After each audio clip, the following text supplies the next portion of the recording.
नक्कीच. आपण पुढचा प्रश्न घेऊयात. भरत मोरे आहेत आपल्यासोबत ठाण्याहून. भरत, तुम्ही तुमचा प्रश्न विचारा.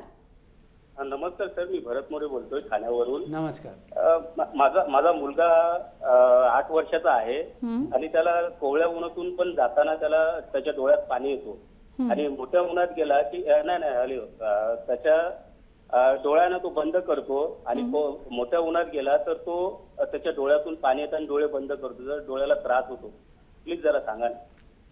तो चष्मा घालतोय? नाही नाही सर, तो चष्मा घालत नाही, त्याला क्लिअरली दिसतं सगळं.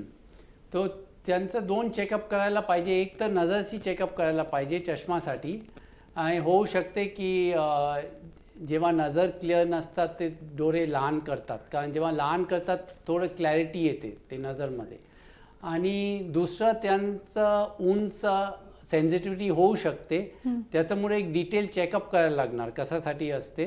पण डॉक्टर, युजली म्हणजे सकाळची जी कोवळी किरणं असतात ती डोळ्यांसाठी चांगली असतात असं म्हटलं जातं, पण त्यांनी त्यांचा प्रश्न एक विचारला आपल्याला की तो कोवळ्या उन्हामध्ये गेला तरी सुद्धा त्याच्या डोळ्यांना त्रास होतोय. मग याचं कारण काय असेल? नाही, हे UV रेज आणि ह्याचं इफेक्ट असतात डोळ्यावर. काही चांगली रेज असतात, काही खराब रेज असतात. इंडिया जसं एवढं सनलाईट आहे तर त्याच्यामुळे काही बिमारी जास्ती असतात आमच्या देशात, जसं टेरिजियम असतात. ते दुसरे ज्या देशात ऊन एवढं नाही त्यांना वेगळं बिमारी असतात.